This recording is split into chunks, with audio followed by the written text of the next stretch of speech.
can hear you. Oh, that's great. I'm quite happy to listen to the next presentation. I was actually looking forward to it. So. Okay. So yeah. So do you want to talk before that, or would you like to? Maybe you can talk a little bit before that, and then we also start the presentation. Maybe just after 5 minutes of your introduction, perhaps. So maybe I should introduce you to the audience.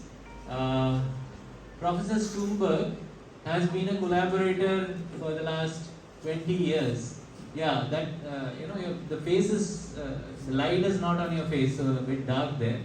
And he's a great friend, and we have collaborated over this last 2 decades, and he is the director, the founding president of the Society for Complexity Sciences globally, and he's also a founding editor of the complexity section of Journal of Evaluation of Clinical Practice UK, very popular PubMed index journal, and of course he's written so many books and so many articles on complexity, and he is a globetrotter, and he is there in a lot of conferences, and I was really looking forward to meeting him. And in fact, we had one opportunity where he came close to us in Singapore, where I just missed meeting him. But this is also great. Looking at you online is also a great thing. Can you just? Yeah. So yeah, over to Hakim. Can you just? I just tried to share my screen. I'm not sure. Yeah, no, we can see you, but we can't see your screen. How will he share his screen? Cannot share. Can you allow him to share his screen? Yeah, we are doing it from our end. Let's see. Yeah, we have made you a presenter. I think now you should be able to. Yeah, let's try. Here we come closer.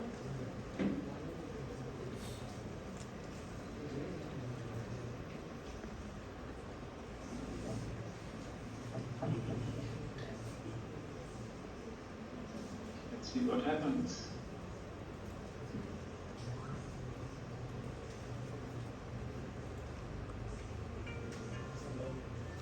Yeah. Do you see anything? Not yet.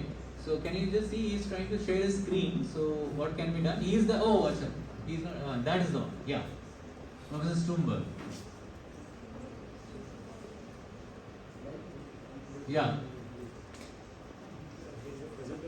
Yeah, he is the presenter. Huh? Okay. Now you are the presenter. So now you can share your screen. Okay, I'll try again. Here we are. That looks better from my end. Right. And it looks better here as well. So okay. Rakesh, thank you for your kind introduction. And unfortunately, I remember we were supposed to meet, and then I had a back injury and couldn't come. That goes back quite a few years now, doesn't it? Yeah. That's almost 10 years, I guess. More than that. Yeah. Thanks for inviting me, and I think you have a very interesting topic for your conference.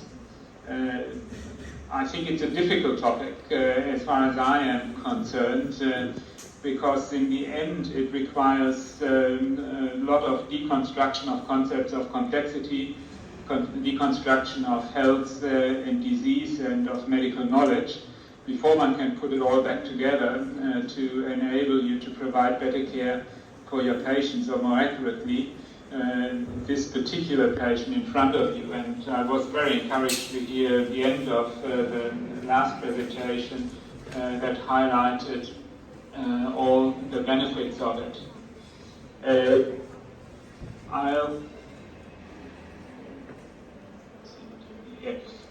I started with an overview to provide you with guide for the journey through this talk, because it really touches on a lot of different aspects of complexity, and I'm not completely sure how well each of you is versed with complexity principles. So the first thing is to consider what complexity is and how it differs from reductionism. The next part will be about health through a complexity lens.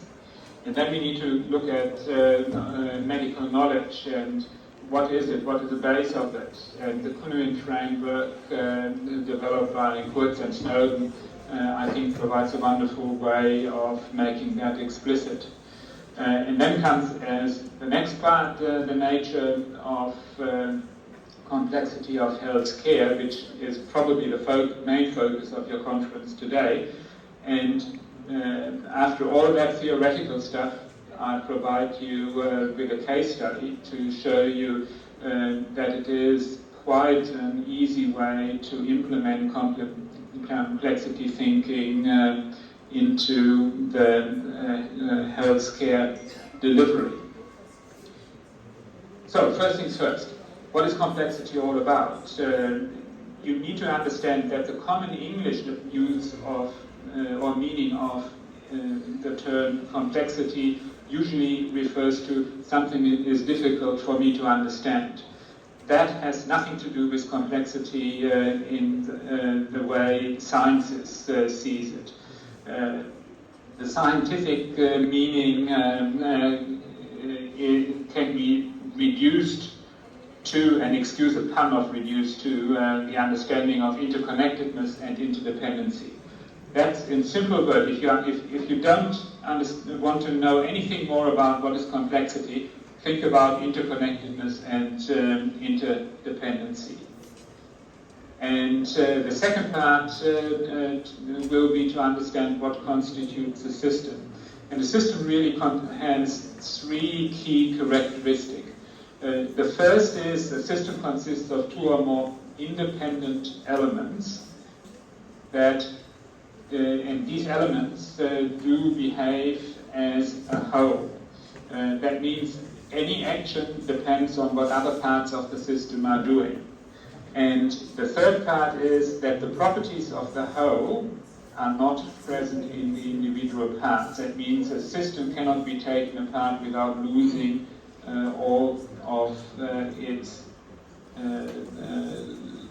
properties, and you really then cannot understand how the system functions.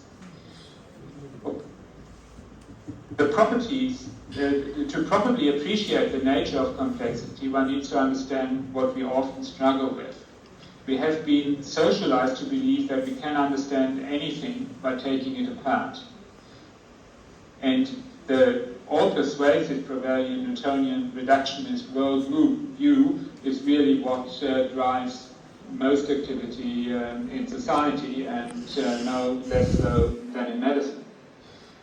Reductionist thinking equals taking things apart and exploring the behavior of each of the parts on their own, and then to aggregate the understanding of the parts, put it back together to understand the whole. This process actually has a name. It's called analysis. And it's really good if you want to understand inert mechanical systems, the non-living systems. However, if you want to understand the complexity of the animate world, you require exactly the opposite, which is called synthesis. If you you are not taking things apart, you try to figure out how the particular system of your interest is situated within the broader context. What is it embedded in? And you explore the behavior of the particular system, how does it impact on the parts. By understanding the whole, you require to understand the context in which the phenomenon occurs. And often there's this rather, let's say, stupid saying that in a system, the system is bigger than and different than the sum of its parts.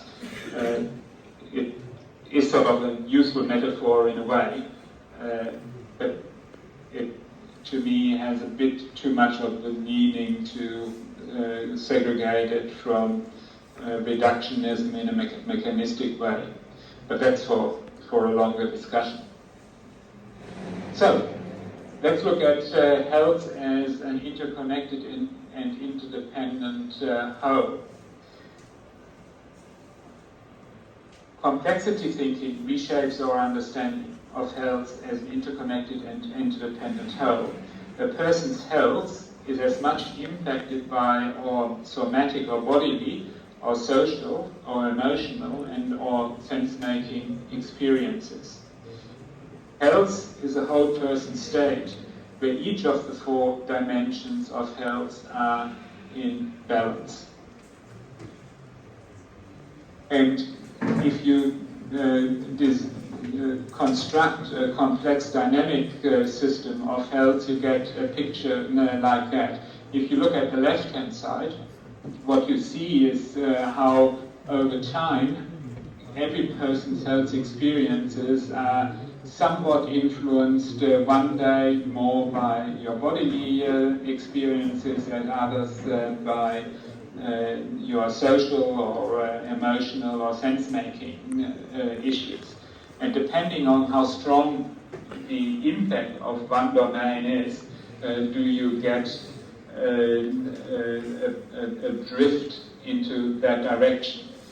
If I plot that into what is called a phase space, like what you see on the right-hand side, you actually find that the dynamics of your health form particular patterns. On the top left, you see the state of health, where there's very little fluctuation from the perfect center. If you look at the bottom left, you have the situation of an acute biological or somatic illness. On the top right, a picture of chronic disease. In this case, it's a chronic physical disease, but you can essentially turn the loops by 90 degrees, and you then see that you have a psychological or mainly semiotic problem or a social problem as a driver of your chronic illness. And the final pattern is that of somatization, where you have two states, stable states that can suddenly and abruptly switch over.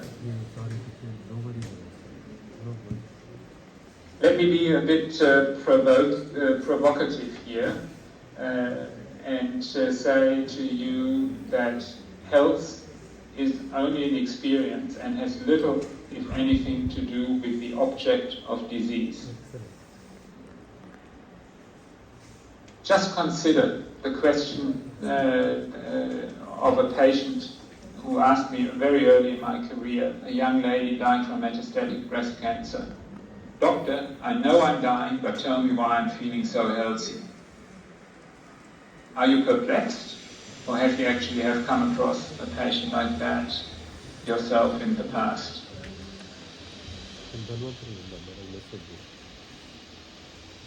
We have been made to believe that our patients' problems can be objectified and thereby simplified into unambiguous disease entities.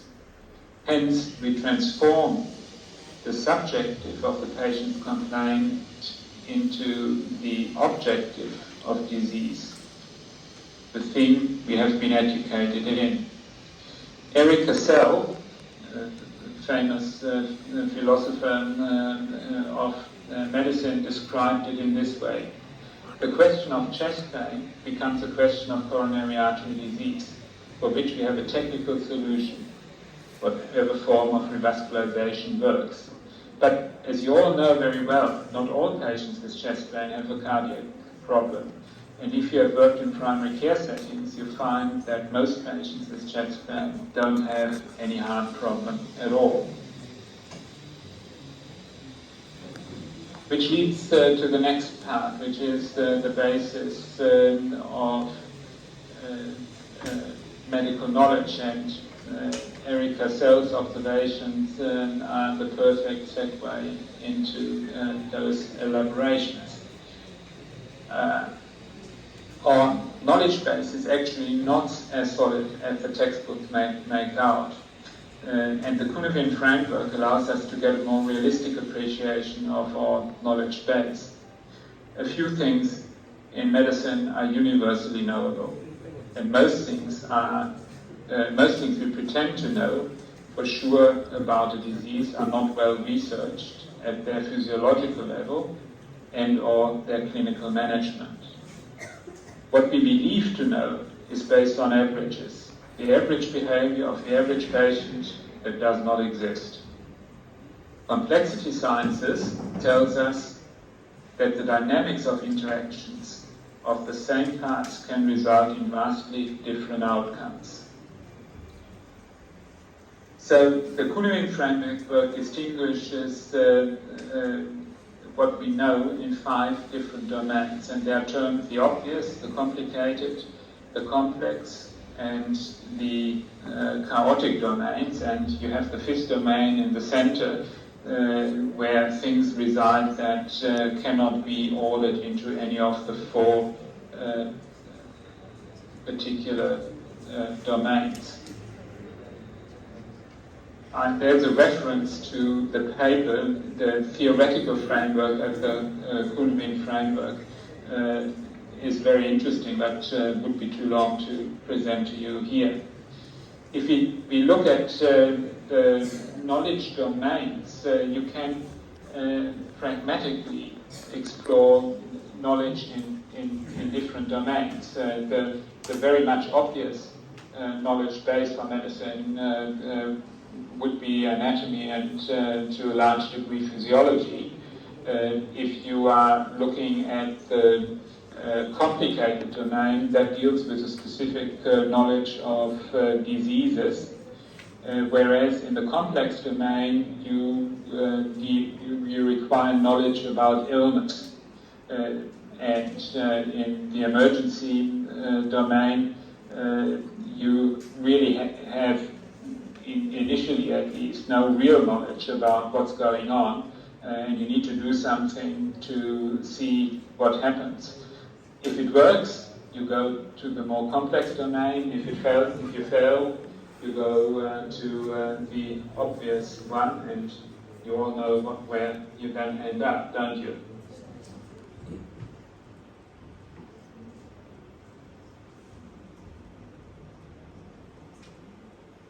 If one looks at knowledge from a structure perspective, our obvious knowledge is highly structured, and our complicated knowledge is based on the logic of disease mechanisms. Our complex knowledge is based on interdependencies, and the complex knowledge structures arising from the chaotic knowledge structures arise from innovation. Gaining knowledge in the 4 domains has particular methodologies and practices. There's EBM for the obvious, guidelines for the complicated, pattern recognition in the complex, and trial and error approaches in the chaotic domain. The way we develop the knowledge that we require to become good physicians is time dependent. And in your undergraduate training, you really learn a lot about the obvious structured knowledge base, and to some degree something about the disease-specific bits. your postgraduate training is often really focused on what are diseases and how do you manage it. Whereas when you come to the complex domain, that is something you learn in primary care settings, and it is also quite a bit a matter of experience. To develop experience really requires time, and no one should be disheartened that they are not as good as their supervisor in clinical practice, who has got quite a bit of experience already. And finally, one needs to distinguish that the explicit knowledge base is something that can be taught, but the implicit knowledge that resides in the complex and the chaotic domain really is something that cannot be taught, that can be only passed on by an experienced clinician to a novice in the context, by sharing the experiences in the moment. So, how can we be sure that our work improves the health of our patients? Firstly, we need to appreciate that health is the norm and disease is an exception. Health and disease distribute in a consistent pattern, which is called the Pareto distribution, or the 80-20 split. And if you look at where medicine resides, you have that 80-20 split again in terms of where healthcare is provided. 80% of healthcare is provided in primary care, 20% in secondary and tertiary care, and in that sector, 80% is provided in secondary care and only 0.8% in tertiary care, which is usually called the university hospital. So if you think about your education, what it really means is that you only have seen an absolute fraction of what people's health and disease experiences are all about. Which leads to another phenomenon to understand about health and disease. Disease is a loss of complexity. Aging and diseases are associated with the loss in the dynamics of your physiological function, as well as responses or maladaptive responses to perturbations. And as you see in the image, every time you survive a perturbation that is significant enough to disturb the system sufficiently, you have a homeokinetic response. It means you get to another stable state that is different to where you have been before. And equally, disease dynamics are characterized by further loss of complexity. The more severe the disease, the more regular and predictable the disease becomes, and the response to the disease is much more predictable in severe illness than in mild illness.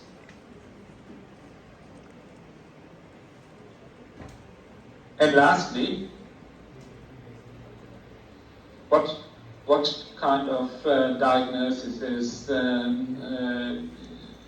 presented here in images? It should be very obvious, that's bowel obstruction.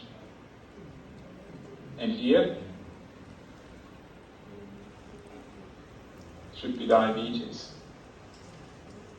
If you consider these cases, what you find is that the diagnosis is very obvious, because every diagnosis has three key features. If you have less than three key features, like this, you end up at best with a list of potential differential diagnosis. or in that case, you get a lift that looks something like that. But more likely, will you be dealing with a person who has an illness experience, and you need to really work with your patient to understand what that illness experience means to them. Otherwise, you are stuck in what I call the disease management paradigm, where you look for a diagnosis for which you have a preset of investigations, and you then perform the required interventions to rectify the problem. But keep in mind, from the distribution, that is probably only 4% of all the patients in your community. This is a somewhat more complex picture of what health from a complex adaptive systems perspective looks like. There's a really interesting phenomenon about complex adaptive system, which is called top-down causation. What it means in simple terms is that in a system, higher levels pass on information to lower levels that in the end constrains what these levels can do. So it helps to provide focus. But it's also important to understand that in complex adaptive systems you have feedback, so you have bottom-up emergent responses, which allow then the system, the higher levels of the system, to provide nuanced further information to create the right environment to keep the whole system stable. You can read more about that in the reference. I make the slides available to you, so you can study that a bit more.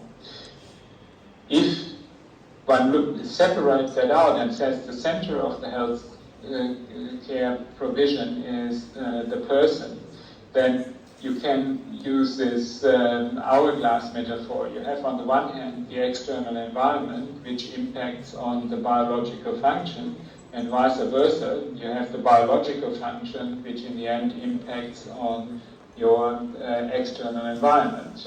If you think about it in terms of how disease can impact your ability to go to school and study, or take part in the workplace.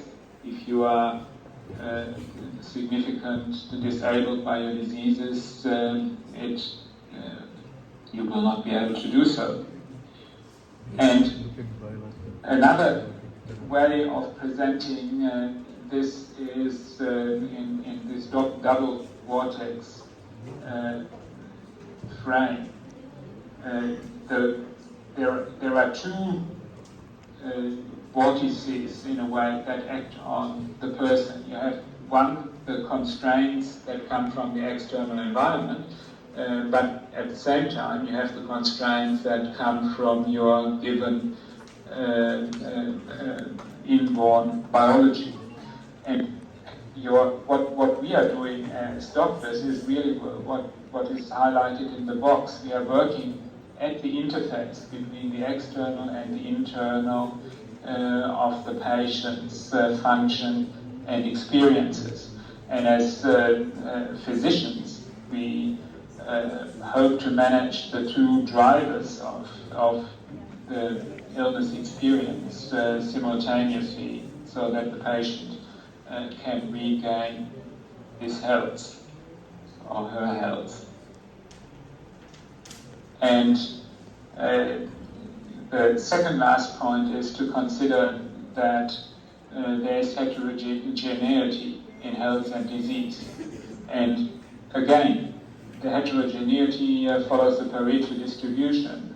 Most people you see have typical disease.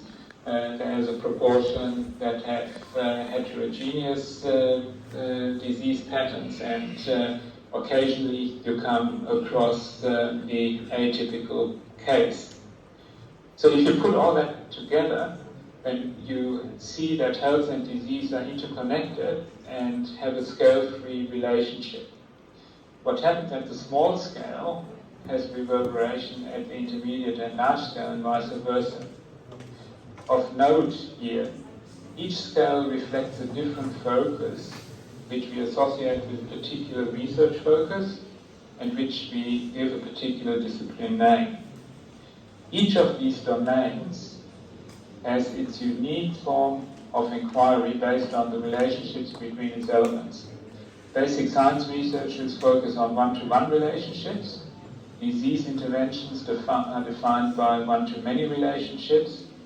Person-centered illness care is many-to-one relationships, and then you have the global and public domains where you deal with many-to-many relationships. Of note here is that understanding the relationships of the issues to be studied determine which research methodology is the appropriate one to be used, something that is mostly neglected in research endeavors. So, if health and disease are complex phenomena, providing healthcare is a complex task too. And the question is, how do we deal with the complexities of clinical decision making? And Rakesh, in the outline to your conference, alluded to the notion of thinking fast and thinking slow. The experienced clinician, I would say, is one who intuitively and interchangeably uses both ways in their work. The idea here is the observation that we are not really good at making decisions under uncertainty conditions. We have an innate tendency to respond to problems in a knee-jerk fashion, and we rarely take enough time to think it through. The point here is that if you're experienced, you get it right most of the time. But if you are not conscious about it, then you will get it wrong if it is not really fitting a clear pattern.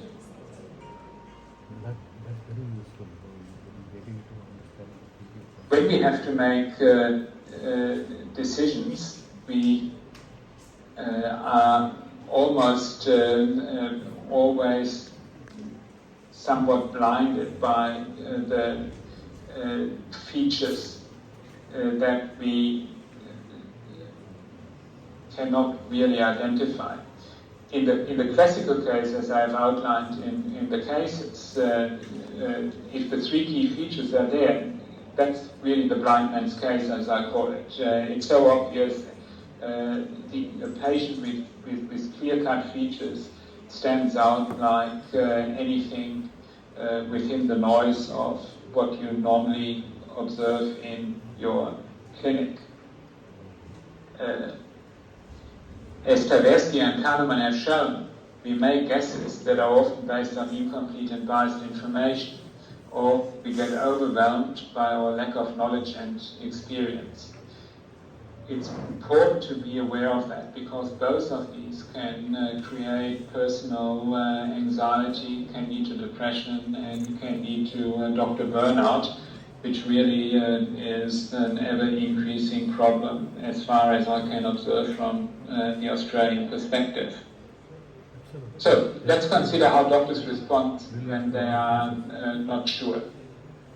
They say, I think that, chances are, it's unlikely that. But what you really mean is that I think that this is a pattern I recognize. This most likely is a pattern I know, or I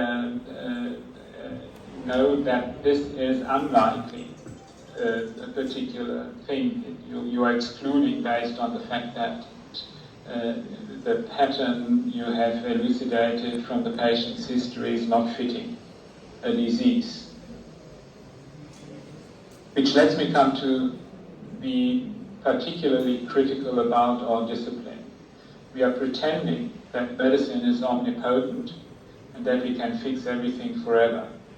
Let us all become a bit more humble and acknowledge that the natural dynamics of life will lead to irreversible decline of our internal function. We succumb to the second law of thermodynamics. We are all going to die from the rise of entropy. I think it is important for medicine to accept that most of what we deal with is truly complex. It has many different elements to it, and these elements interact in ways that are not precisely predictable. We often have to rely on gut feelings, that is, our tacit knowledge we acquire over time. The figure here nicely illustrates that the more elements are involved, exponentially increases the complexity, and that we need to embrace nonlinear or systems thinking about the problems we are dealing with. Okay, I hope you're now not completely overwhelmed, and let's have a look at how these theories can be put into practice. And you should be optimistic about your skills and your ability to develop further in your career. This is sort of a typical patient that I have seen over and over and over again. John is a 63-year-old, married and has 3 children who no longer live at home. John has been retired for 18 months. He presents for his regular checkup for his hypertension and impaired glucose tolerance. For the last 9 months, his blood pressure has been controlled with an ACE inhibitor, and he has followed a strict diet that controls his weight and maintains normal blood sugar levels. You can draw the status quo in this way. What you know is there's Mary, Jim, and Molly, and John has hypertension, which he controls with his diet, and his impaired glucose tolerance he controls with diet too. Diet has an impact on blood pressure,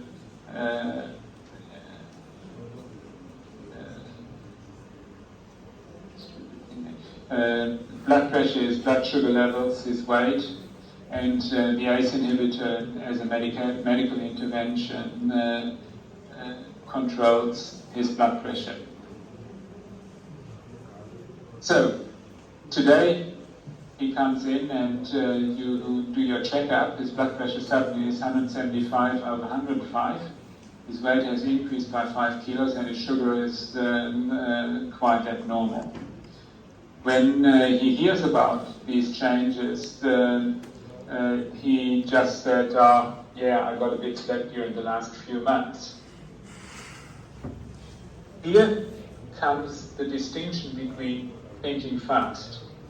If you think fast, you say to your patient, what's your diet? Start regular exercises. Here's some metformin for your sugar, and here's a bit more of an ACE inhibitor, and things will be fine. If you think slowly, you say, non-adherence is not really like John. And you start asking further questions. And on further questioning, he says, I also have intermittent abdominal pain from my reflux, and he didn't mention that before. And in the past, I was able to settle this with a couple of over-the-counter H2 blockers. Again, if you think fast, you say, okay, new symptoms require meet a new disease. Let's consider investigations. Send him for an endoscopy to see whether he has an ulcer or not. If you are thinking slow, are the new symptoms part of his illness or are they independent? So when you continue talking to him about what's going on. He admits with a bit of sadness that I'm bored with my life. I have been forced to retire early from my executive position. Since I'm retired, I'm fighting with my wife, and I have worries about my sons. One of them lost his job, and the other one got separated from his partner and his children. And by the way, I also started smoking, and I'm having a six-pack every night. So, thinking fast is typically focused on disease, whereas thinking slow is more person and illness focused. If you put the picture together, you see that there are three overlapping things that impact on John's health. There's the external bit, which is his retentions from the workforce and his interfamily issues. And then there's a biological part of it in the big circle. And what you also should realize at this point is that you are dealing with different mechanisms that impact on John's health. In this picture, I have highlighted them in color. You have the social and environmental, which requires a completely different approach to the biomedical. And in the biomedical, you see that the HPA axis activation by the stress in his life is something that stimulates the sympathetic parasympathetic pathways which influence very markedly how your physiology behaves. And then you have some of the things that are affecting your gene and disease networks, your genomic, proteomic, and metabolomic functions. So you get a much more complete understanding of John's illness with his diseases in a really complex, adaptive understanding. So that's me, and now over to you. Thanks a lot for this, Professor Sternberg, and I'm sure many of us. Yeah, a clap.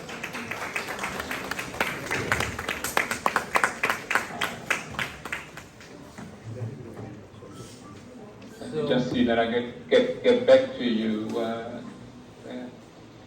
Yeah. So. Am I still there? Yeah. You're still here. Me? You're still here. And I'm sure many of us have a lot of questions, and I think right now I'll hand it over to Dr. Rajkumar. Yep. So, Dr. Rajkumar.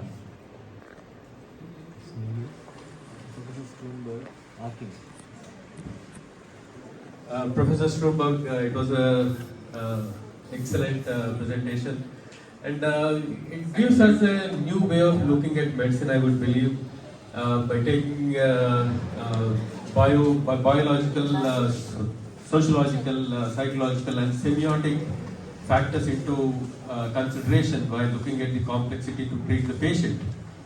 Right. Thanks a lot for giving us a new perspective of medicine with respect to complexity. My question, if I can shoot out, I hope I'm not going to hijack the whole session with the question and answer session, because I have so many questions to know about.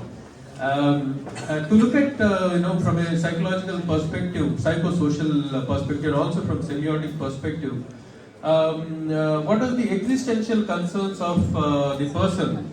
For example, in today's world, it's one of the key components of existentialism that we talk about is meaninglessness, isolation, and in fact, to certain extent, it's freedom, and also the concept of death. So, what are these? How much does these concepts play an important role in the patient getting well or patient getting ill? Well, in many ways, you pointed it all out. They are all interconnected and interdependent.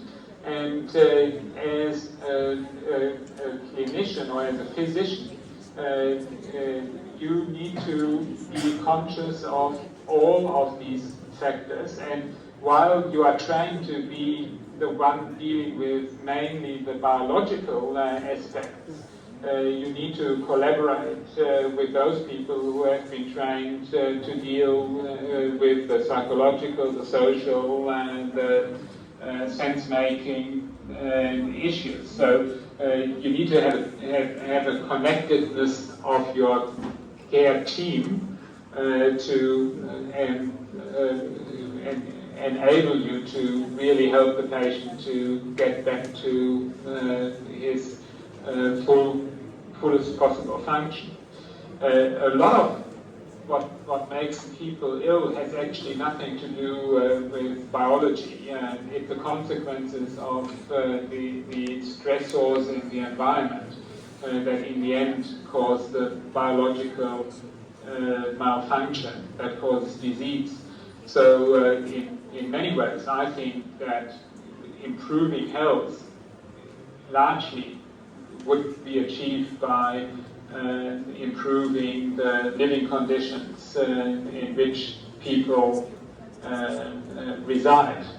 Whether that is sort of just simple housing or whether it's the broader environment.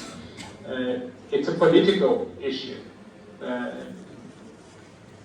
I think that in India you have the same issue as in Australia, that government is focused on individual issues rather than on seeing the interconnectedness of societal function and making decisions that go to the fundamental points that create the problems rather than just dealing with the aftermath of the failings. Thanks a lot, Professor. Another follow-up question about what you said, with respect to the disease being, in fact, not being a biological concept, but the result of psychosocial factors and or maybe also economic, political, and cultural factors. But right now, when we look at medicine, it's completely, completely 180 degrees apart. If you look at the present concept of medicine, we look at the disease as a biological component rather than any psychological or social component involved in it, and also any existential factors involved in the disease. I think it's a revolutionary concept, but how do you go about inculcating this thought into the medical curriculum, or if not, how do we teach to the students, the medical students out there, to take these factors into consideration? Well, you are doing it now because you are starting to become aware of it. What you need to do is talk about it. There's no way that this will change in a hurry. But if no one talks about it, if no one points out that there is actually a different way of looking at things, then no one will look at things differently. And that's the real problem. Medicine, at least the Western world view of medicine, is one of indoctrination of one way only. And that creates the problems you see. Medicine in its focus solely on the disease is not going to solve anything for the patient. I have seen so many patients coming out of hospital saying, "Doctor, now I feel even worse than when I went in, but they tell me that I've been fixed." The focus on fixing disease is not improving health. You need to take the person into account, and quite quite remarkable things we can do in the biomedical sense play an adjunct role in healing the patient. When applied in context and with a clear understanding between the patient and the physician, then it really will deliver great outcomes. But we are forgetting the person, and your colleague who spoke before I gave my talk alluded to it, how important it is to see the person before you see the disease. So you need to become the one multiplier in your setting. And if only every 10th person in your setting accepts it and becomes a multiplier, we get somewhere. Yes, that's true. Thank you so much. Pleasure. Thanks a lot for this, Hakim, and I think the colleague who put forward this in the previous presentation, I'm not sure whether she is here, Dr. Supriya, she is probably not here now. And we have Dr. Dinesh Datta from Kakatiya Medical College with his team. Dr. Dinesh, would you like to give some inputs to Hakim?